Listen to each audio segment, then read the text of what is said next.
Abşeronda tükürbedici qətl hadisəsi baş verib. Hadisə Xırdalan şəhər 27-ci məhəllə ərazisində Nəsibə Zeynalova küçəsində qeydə alınıb. Qeyd edim ki, mübahisə zəminində İlkin adlı şəxs Heybət Quliyevə bir neçə bıçaq zərbəsi vurub.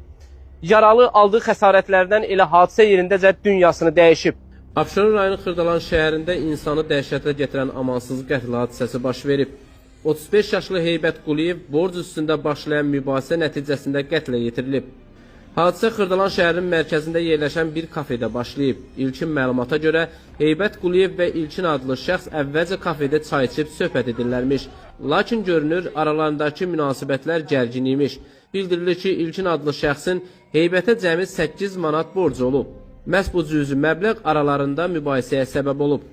Şahidlərin sözlərinə görə mübahisə getdikcə qızışıb. Kafe sahibinin müdaxiləsindən sonra tərəflər kafedən çıxarılıb. Ancaq dava bununla bitməyib. Qeyd edim ki, bıçaqlanma hadisəsindən əvvəl tərəflər məhz bu kafedə, bu masada əyləşiblərmiş. Kafe rəhbərliyi bildirir ki, bu masada çay sifariş verdikdən sonra onlar bu masada çay içiblər və mübahisə düşdükdən sonra kafe rəhbərliyi onları çölə çıxararaq buradan uzaqlaşdırıb. Məlum hadisə isə kafe yaxınlığındakı olan binanın qarşısında qeydə alınıb. Hər bir vətəndaş burada nə problem yaradırsa durğuzub şota baxmayaraq uzaqlaşdırırım. Zabordan çölə çıxardırırım. Yoldaşlar da olub da? Dünənki yoldaşlar gəlib çay içib burada. Demişəm qardaş 3 nəfər olublar. Demişəm qardaş xahiş eləyirəm.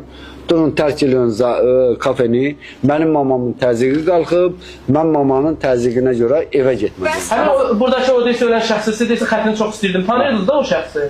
O binada tanıyırdım. O binada, Razqıratda qalanda tanıyırdım. Çox qəbiliyyətli, gömzaqlı uşaqdır. Hə, burada. Sadəcə buradan uzaqlaşdırmışam o uşaqları, mən evə getdiyimə görə. Həyəcanlı anlar kafenin yaxınlığındakı binanın qarşısında daha faciəvi şəkil alıb. İlkin adlı şəxs gözlənilmədən cibindən bıçaq çıxararaq Heybət Quliyevin şah damarına bir dəfə zərbə indirib. Zərbə o qədər ağır olub ki, Heybət Quliyev qan itkisindən elə hadisə yerində keçinib. Hadisə baş verən əraziyə dərhal hüquq mühafizə orqanlarının əməkdaşları cəlb olunub. Cinayəti törədən şəxs qısa müddətdə saxlanılıb. İlkin araşdırmalar göstərir ki, bu qətlin əsas motivi pul daha dəqiqi 8 manatlıq borc olub. Bu isə cəmiyyətdə ciddi rezonansa səbəb olub. Kiçik bir məbləğə görə bir insanın həyatdan məhrum edilməsi hiddət doğurur. Faktla bağlı Abşeron rayon prokurorluğunda cinayət işi açılıb. Hazırda hadisənin bütün təfərrüatları araşdırılır. Bu qanlı hadisə bir daha sübut edir ki, ən kiçik anlaşılmazlıq belə bir faciəyə çevrilə bilər.